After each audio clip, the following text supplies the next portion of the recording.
Ole Miss has been in the news a lot lately. Under further review back, and we're doing our short videos again, short segments. I felt like it was free flowing last week. It was fun doing it that way. It's our opportunity to get more news your way. But let's talk about this. I think this is a fun discussion for us. Maybe not a fun talking point for Ole Miss in general because they were kind of on the laughing side of this comment. But Steve Sarkisian, I said it right, boys. You did. I had to say it multiple times before we started recording because I never say his name right. But Call him so Sark. Just go with Sark. yes, Sark, Texas's coach, came out this week and he said, at Texas, we will only take 50% of a player's academic credit hours, but at Ole Miss, all you have to do is take basket weaving and you can get an Ole Miss degree. So, I mean, that's like hotheadedness from the transfer portal, I'm assuming, because Ole Miss went out there, they paid players. They were able to put together a pretty good roster. They were able to retain their players. But to me, like what is Texas upset about? Exactly. Like Texas brought in some dudes during this offseason, like premier players, guys who are going to make immediate impacts on their team. I mean, that's the whole point of the transfer portal now. Like you want guys that are going to be on the field in the fall, as opposed to what we've talked about in the past, where like you're not trying to build up players anymore. That's not the name of college football. But for the sake of this comment, I don't know where it came from. So it says, yeah, he's talking about Ole Miss transfer portal practices and academics standards. Yeah, I get it. There's a lot of schools that aren't up to what Texas is, and Texas is universally known as a, rigorous academic institution. There's also not. There's a lot of schools that are up in that upper echelon of college football, top 25 of college football that deal with the same thing that Texas deals with every single year. Michigan, for one, very prestigious school, just had to turn away multiple players in the transfer portal because their admissions office would not accept them or their credits wouldn't transfer over. So that's what you're going to fall into, unfortunately. Even if you have the money, if your admissions office isn't going to accept guys, then it's just stunting your football program. That's on your school to fix that. And, like, in my opinion, but what are your thoughts on this? Like, I know it's not like the biggest debate in the grand scheme of things. Like at the end of the day, by next week, people are going to forget that he even said this comment. But I thought it was pretty funny because like when we talk about transfer portal, we don't really think about admissions process and like what some of these players have to go through in order to get there. Because at the end of the day, let's be truthful. They're getting paid to play college football. Are they getting paid to go to class? Like I don't know. Probably not. So if they have a 2.3 GPA, are certain schools like in Old Miss going to care? And are other schools like Michigan and Texas of the world, or, even those California schools like USC, UCLA, who are known as like academic institutions that people, they accept less than 20% of students. Like, are they going to continue to hold these athletes to that standard? Do you think this is something that I don't know, to get teams on a level playing field, it needs to be addressed? Or like, I mean, these schools have been known as this for a long time. Like they've been rigorous schools for a while and it hasn't seemed to hurt them in the past. Like, why is it going to matter during the transfer portal, right? I personally don't think. I think this is petty. That's the first thing I just want to put out there. Like I think I don't even want to say this is like just rivalry stuff because it's not a rivalry. It's just petty. It's just stupid stuff. But like you said, I think you hit it on the head. Like it's on your admissions, right? Like that your school dictates that. So, I'm not saying that I love that, Ole Miss apparently is taking basket weaving, but at the end of the day, like you said, they're not being paid to be students. They're being paid to be athletes. So it sounds more like be honestly, a jealousy, petty type deal. But I mean, does Texas want to stoop to that level where, they just bring anybody in? Probably not, because then you kind of lose your prestigious label, just like you said with the Michigan, for instance. Like, you lose that prestigious label, that's it. Like, I'm sure go a step further, you got Stanford, who probably has the money to be a really good football team, but they care about their admissions. And same with Northwestern. Like, that's just the way it is. I mean, you got to make a choice. And personally, I don't see where Sark is going with this. And I don't know what he's trying to prove. Texas has let illiterate players into their program before because they have ultimate talent, Vince Young. So, I mean, I don't know what he thinks he's doing. I don't even want to say it's like gamesmanship or anything. It's just stupidity. I think he should worry more about his team and potentially keeping his job because his job's on the line this year. So that would be my focus if I was his, outside of going after Ole Miss and, their admissions process. It's a school by school basis. Get over it. Yeah, I mean, one thing I like, there's two things I could maybe just point, like, he's like thinking, maybe it's just jealousy because, I mean, they made it to the playoff, and when Texas had probably a little bit of a harder schedule last year and missed out on the playoff. And then also just maybe like a personal vendetta against them. I don't know. Maybe he's got some beef with Ole Miss at some point in his career. So that's all I can really think of. It definitely could come down to that because Texas came in with all the hype.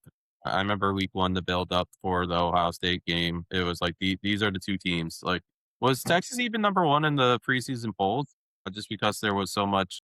I thought it was Ohio. Wasn't it? It was. No, Ohio State was 2. Yeah, then it was. I think Texas was number 1 because there was a lot of excitement behind Arch Manning, obviously, and I think Texas had a pretty good defense coming back. So a lot of teams thought they could repeat going back to the playoff again, and of course that game didn't go their way, and then they had their early season struggles, and there was a few losses during SEC play, and it eventually got them to the point where they didn't make the playoffs. East has as talented of a roster as anybody in the nation. So I don't know if there's too many grounds for complaining or making, I don't know, comments like this in the public. Like it just doesn't make sense, especially from a head coach. I would understand if there's a player sitting there and they're being like, yeah, my buddy got in like no problem to this school. It's like, okay, like they're younger. They're not as media trained. The expectation for a lot of players, while we do hold them to a high level and we expect them to say the right things in front of the media, for a coach, like you should be always more like your morals should always be intact when you're doing an interview. So to me, like I think that's why Sark does get I don't know, he's kind of a wild card. Got a reputation. Yeah, he does have a reputation, and it's because of comments like this. And it goes deeper than like some of his play calling. While his play calling can be brutal during games, I think it's comments like this that really give him that reputation. But me, like I personally, like I'm thinking about what college students have compared to what these players have. So I was listening to a podcast the other day. It was Bussin' with the Boys. I wanted to specifically listen to this podcast because 2 Michigan players were on it. And they were talking about like what the players have once they get to the schools. So there's freshman rooms, and they're like apartments. They're like beautiful upscale apartments, and they get that right from the start. And transfer players get that as well. And then you just get like after that, like the expectation is you have so much NIL money that you either buy a house close to the campus or you get like a really nice, I don't know, condo or townhouse or something. But after that, you should have enough money where you can afford to live somewhere. So they were also talking about like showing up to practice. So the 2 players had a Maserati, college player with a Maserati. And I believe the other one either had like a BMW or, another sports car, high end type car. But they asked them like, what's it like showing up to practice these days? And they're like, if it's not a car like that, like Audis, BMWs, Maserati, I don't know, you name the nice car and it's in that parking lot. He said all the big offensive linemen will get these like really nice like Ford, pickup trucks and, deck them out and like make their motors like really fast. And it's just the game is so different. These kids are going to college to make life-changing money. Like if you play your cards right, you don't even need to get to the NFL. Like the NFL's nice and it will set you up for the rest of your life. But you can also like with what they're making currently, like you will be giving yourself a nice cushion when you're looking for a job after college. So to me, like they aren't college students. That goes back to the conversation of like they're going to school to play football. They're not going to school to go to class and, extend their careers in some business world or medical route or become lawyers, even though some of them will do that eventually. They're getting paid to play football. They're expected to go to practice, go to the weight room, make their whole day football, because essentially like they're getting paid like it's a full-time job now. So like going back to like what Sark was saying, in my opinion, like if I'm looking at it from like a positive spin for Sark. I don't think this is an Ole Miss thing. I think, to me, if I'm going to pick apart this comment, the Texases of the world, the Michigans of the world, whatever other college, Northwestern, like, they have to understand, like, while these schools are known as public Ivies, they're not Ivy League schools. Like, kids are going to Harvard to play football to get a nice scholarship, and it's a nice bonus to be on the football team. But kids are going to Michigan for the same reasons that their student athletes are going to Ole Miss, is they're getting an opportunity to play at a college that is either an SEC conference, the SEC, I should say, or the Big Ten. So I think this becomes a discussion of, if I'm being on the serious side, admissions, like, you have to sit down with your admissions team and be like, what are we being lenient about? What are we okay with accepting? Because too many times over the years, me personally as a Michigan fan, I've seen players have to be turned away because of the admissions process. I remember, who's the Chiefs receiver, Worthy. Xavier Worthy was a prize recruit for Michigan. He was set. He was going to be an early enroll. He was going to be on the spring practice roster. And then something happened with the admissions side of things, and he ended up going to Texas, which is interesting because we're talking about how Texas and Michigan are, admissions wise and academics are kind of similar. Long story short, they said something happened with the admissions process, and he ended up transferring like that same week, and he ended up on Texas's roster, and he had a pretty good career at Texas. Meanwhile, Michigan was running the ball a lot. So, yeah, I mean, like, there's been too many examples like that. Michigan was supposed to get one of the top linebackers in the portal this year, and he ended up going to BYU, I think, instead, because of the admissions process, and credits wouldn't transfer over. So I can see why Sark would be upset, but, like, you had a really good transfer portal. Your team's sitting pretty. You have one of the best defenses in the nation. You have Arch Manning returning at quarterback. I talk about it every episode, the two-headed attack at running back. Great wide receivers around you. Like, this is the year Sark should do it. Mike, like you said, I think he's doing it because he's on the hot seat and he's feeling the pressure, kind of. And rightfully so. I mean, I don't want to be that guy, but he's underachieved with the team he's had at Texas. And I don't think that's even like a disputable at this point. Like, that team for the last couple of years, been a national championship team. And for Sark, if you went and polled that program, I'd have to believe that they think they should have a national championship, if not multiple already. I mean, that team is what they have, like, over the last couple of years with, with Quinn and now with Arch. Like, that team is very much a national championship caliber team. And I think Sark, you asked me, I think Sark holds him back because I don't see the magic with him. And then like you said, I think this is a prime example of feeling the pressure. He's got to get out. He's got to say things. He's got to defer. And I think these are classic Sark things because, he did the same thing at Washington. Like, this is the kind of guy that he is. I'm not a Sark guy. I don't see it with him. And this is exactly why. Stuff like this, like, own your own stuff, get out there. You've got one of the most talented football teams in the nation. I mean, last year on paper, that was the national championship. That team, I think we all said it. And they fall flat. How many losses did they have last year? 4? Like, come on, or 3, 4, whatever it was. And then, he does the nonsense he does at the end of the year, saying like, "Oh, it would be a travesty if Texas doesn't make a 3-loss Texas team doesn't make the playoffs." Like, bro, get out of here. Worry about your stuff. Win the games you're supposed to, and you don't have this issue. So, I think this is classic deferral because his seat's real hot and he knows it. And like you said, I think that he makes a lot of questionable in-game decisions, and I think that should affect his next hire. Like, I really do. He doesn't have Nick Saban to fall back on anymore. Now it's on him. So, yeah, I think this is all petty nonsense, and it shouldn't be a thing. And he's just got to learn to shut up. But if you ever want a funny thing about admissions, please go read James Cook's submissions for homework that leaked earlier this year. They are classics. And you could then talk about Georgia's admissions. He did, like, just go look up the feral hogs thing that he wrote. What is it called? James Cook, and then just put in feral hogs. And he, you want to talk about admissions process, we really should be questioning Georgia. I could read it to you if you'd like. Yeah, I would love to see that. College discussion board. How about I read it to you? And then we could move on. I'm going to read this to you. And if anybody wants to question any school's ethics at admissions, we really should look at Georgia. So James Cook, population in the feral South. hogs. Yep. And he wrote, "Why are feral hog populations so hard to contain? Because the population are big and all they do is keep making 100 of feral hogs. No punctuation, And they do is make their mark everywhere they are at. And they are trying to stop them, but they cannot because there are about 2 million of these hogs, and ordinary hunting and these feral hogs are very dangerous. And these types of animals are only in the southern. I just had a seizure. What was Trying to his read grade?